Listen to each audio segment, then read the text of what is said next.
We were studying the book The First and Last Freedom of J. Krishnamurti. In that we were studying awareness. Let us recall whatever we studied before and continue today. J. Krishnamurti started like this: to know ourselves. To know ourselves means to know our relationship with the world. If we want to know ourselves, we should know our relationship with the world. Not only with the world of ideas and people, but also with the nature, with the images we possess. That is what we have to understand. So to know this, that is our life being relationship to the whole. To understand this relationship, he says the specialization is not required. What it demands is awareness. To understand our relationship with the world, what it demands is the awareness to meet life as a whole. He has the questions: how is one to be aware of this whole process of relationship? To understand this relationship does not mean isolation. He says that to understand this relationship, it doesn't mean it is isolation. On the contrary, it demands a full recognition or awareness of the total process of relationship. He also asks, how is one to be aware? And he tells us how the process of awareness happens by giving an example. We are aware of a response to a stimulus.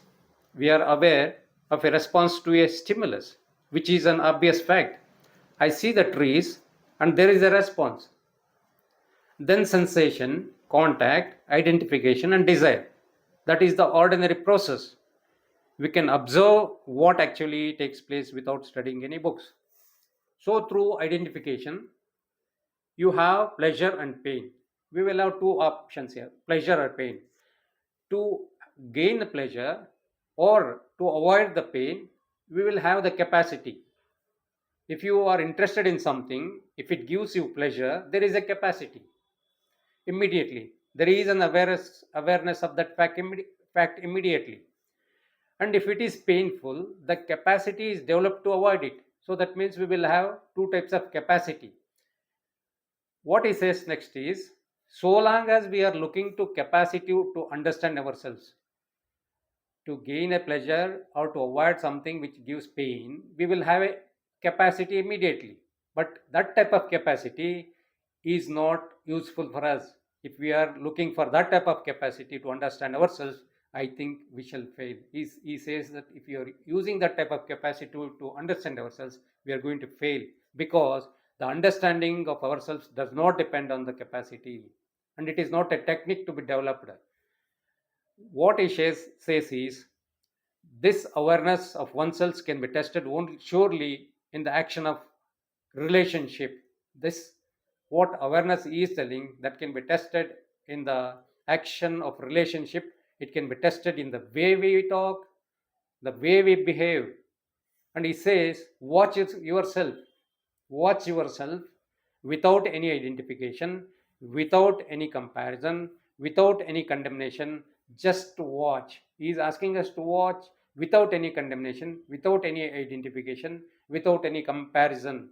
And you will see an extraordinary thing taking place when you do like this. When you watch ourselves without all these things, you can see an extraordinary thing taking place. You not only put an end to an activity which is unconsciousness. So when we look ourselves like this, when we watch just like this, the what happens is telling it, you are not only put an end to an activity which is unconscious. He says, because most of our activities are unconscious. So many activities, whatever we do or unconsciously, we'll be doing it. We are going to put end to it by observing without any identification, without any comparison, without any condemnation. Not only that, but further you are aware of the motives of that action which you are doing, that action unconsciously. We are going to end that unconscious act. And he says further, you will be aware of the motives of that action without inquiry, without digging into it. He says, when you are aware, you see the whole process of your thinking and action. When we are aware, we'll come to know the whole process, how we think and how we act. But it can happen only when there is no condemnation. It will only happen when we don't condemn. What he says is, if we do not condemn but regard it or aware of it, then the content, the significance of that action begins to open up. If we don't condemn, it's going to open up on its own. Experiment with this and you will see yourself. He says, just be aware without any sense of justification, which may appear rather negative, but it is not negative. He says that just be aware without giving any justification. It may look it is negativity. It is not negativity. On the contrary, it has the quality of passivity. He says that just being aware without any justification, it is not a negativity. He says that it has got the quality of quality of passivity, which is direct action. And you will discover this if you experiment with it. See, he says further, if you want to understand something, you have to be in passive mind. You cannot keep on thinking about it, speculating about it, or questioning about it. You have to be sensitive enough to receive the content of it. He says that we need to be very sensitive to receive the content of it. So he gives an example of a photographic plate, sensitive photographic plate, which captures anything at that moment when it takes the photograph. And further, he says, if I want to understand you, I have to be in a passively mode. He says that if we want to understand anybody, we need to be in a passive mode, passively aware. Then you begin to tell me your story. Surely that is not a question of capacity or specialization. Listening passively is not a capacity or specialization. In that process, by listening or being aware, in that process, we begin to understand ourselves. If we are aware, if we are in a passive passively aware, when we are passively aware, in that process we begin to understand ourselves. We are going to understand ourselves, not only the superficial layers of our consciousness. We begin to understand not only the superficial layers of consciousness, but also the deeper. He says the deeper, which is much more important. The deeper thing which we are going to understand when we are passively aware, that is more important. Because why it is more important? Because there all there are all our motives, our intentions, our hidden, confused demands, anxieties, fears, appetites. All these are there in the deeper layers of consciousness. Outwardly, we may have them all under control. We might think that it is all under control, but inwardly, they're all boiling. He says that they're all boiling. We also know that all these types are boiling inside us. Until those have been completely understood, if we don't understand what all boiling inside our inner consciousness, obviously there cannot be freedom. Until those have been completely understood through awareness, obviously there cannot be freedom, there cannot be happiness, and there is no intelligence. He says that unless we understand the hidden agendas which is there in the inner layer of consciousness, we cannot be happiness, we will not be in freedom, and there is no intelligence. So today we'll continue what he says. Is intelligence a matter of specialization? He is asking a question. Is the intelligence a matter of specialization? Intelligence being the total awareness of our process. It is not a matter of specialization. What he says is intelligence being the total awareness of our process. And is that intelligence to be cultivated through any form of specialization? And is that intelligence to be cultivated through any form of specialization? He is asking question first. Is intelligence a matter of specialization? And he explains what is intelligence. Intelligence being the total awareness of our process. And that intelligence can be to be cultivated through any form of specialization. Is it possible to cultivate like that? Because that is what is happening. He says that that is what happening now. That is what we think. We can be specialized to have intelligence. Is it not? The priest is giving what all, who and all having the specialist, the priest, the doctor, the engineer, the industrialist, the businessman, the professor. We have the mentality of all that specialization. These are the things which are specialized. We have the mentality of this specialization. To realize the highest form of intelligence, to realize the highest form of intelligence, which is truth, which is God, which cannot be described, to realize that, to realize the highest form of intelligence, which is God, which is truth, which cannot be described, to realize that, we think we have to make ourselves specialists. We think that to realize the highest form of intelligence, we think we need to be, we should make ourselves specialists. We study, we grow, we search out, and with the mentality of the specialist, or looking to the specialist, we study ourselves in order to develop a capacity which will help to unravel our conflicts, our miseries. We think, we are thinking and we are doing all these things. He says that it is not possible. Our problem is, if we are at all aware whether the conflicts, the miseries, and the sorrows of our daily existence can be solved by another, and if they cannot, how is it possible for us to tackle them? Our problem is, if we are at all aware whether the conflicts and the miseries and the sorrows of our daily existence can be solved by another, and if they cannot, how is it possible for us to tackle them? To understand a problem obviously requires a certain intelligence. To understand any problem obviously requires some intelligence, certain intelligence, and that intelligence cannot be derived from or cultivated through specialization.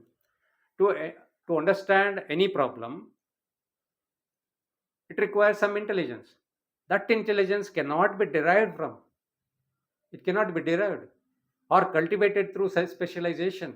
He says that intelligence comes into being only when we are passively aware. That intelligence comes only when we are passively aware of the whole process of our consciousness.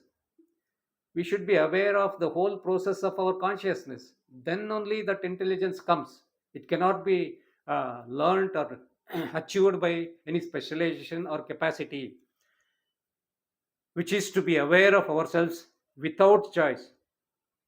We should be aware of ourselves without choice, without choosing what is right and what is wrong. He says that intelligence comes into being only when we are passively aware of the whole process of our consciousness, which is to be aware of ourselves without choice. We should be aware of ourselves without any choice, without choosing what is right and what is wrong. When you are passively aware, you will see that out of that passivity, when we are passively aware, you will see that out of that passivity, see that passivity, what is telling, that is not idleness, which is not a sleep. The passivity is not a idleness, which is not a sleep, but extreme alertness. The passivity, what J. Krishnamurti is telling, it is not a idleness, it is not a sleep, but he says it is extremely alertness. The problem has a quite a different significance, which means there is no longer identification with the problem. That means we are not going to identification, we don't going to identify with the problem, no longer identification with the problem, and therefore there is no judgment. And when we are not identifying ourselves with the problem, then therefore there is no judgment. So when we give the judgment, when we identify with the problem, when you are not identifying with the problem, then there is no judgment, and hence the problem begins to reveal its content. The problem on its own will try to will reveal begins to reveal its content. If you are able to do that constantly, if this passive awareness without any justification, if you start doing continuously, if you are able to do that continuously, then every problem can be solved fundamentally. See, he explained for one problem. If we are able to do that constantly, continuously, then every problem can be solved fundamentally, not superficially. The problems are going to solved fundamentally, all the problems, not superficially. That is the difficulty. He says that being constantly aware, continuously aware, and without identifying with the problem, without giving any justification, that is the problem, that is the difficulty. Because most of us are incapable of being passively aware. He says that most of us are incapable of being passively aware, letting the problem tell the story without our interpreting it. So when we are passively aware, it gives the problem tell us the story without our interpreting it. That is the problem. We cannot be passively aware. That is our problem. We do not know how to look at a problem dispassionately. He says that we do not know how to look at a problem dispassionately. We don't know. We are not capable of it, unfortunately, because we want a result from the problem. Why we are doing like that? Because we are expecting a result from the problem. We want an answer. We are expecting a result from the problem, and we want answer for the problem. We are looking to an end. We are looking to an end to the problem. Or we try to translate the problem according to our pleasure or pain. Or we are going to translate that problem into according to our pleasure or pain. Or we have an answer already how to deal with the problem, or we already have an answer to that problem. Therefore we approach a problem. Therefore what we are doing now is explaining. Therefore we approach a problem which is always new. We approach the problem with the old answer. The problem is always new with the old pattern. Therefore, we approach a problem which is always new with that old problem. The challenge is always the new, but our response is always the old. He says that the challenge is always the new, but our response is always the old. And our difficulty is to meet the challenge adequately, that is fully. Our difficulty is to meet the challenge adequately, that is fully. The problem is always a problem of relationship. He says that the problem, what is the problem? The problem is always the problem of relationship with things, with people, or with ideas.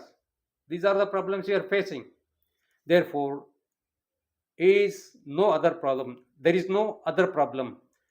He says that the problem is always the problem of relationship with the things, with the people, or with the ideas. There is no other problem. And to meet the problem of relationship with its constantly varying demands, the problem of relationship is always varying, constantly varying demands. To meet it rightly, to meet it adequately, that is fully, rightly, and adequately, one has to be aware passively. What it says is the problem is the problem of relationship with the things, with the people, or with the ideas.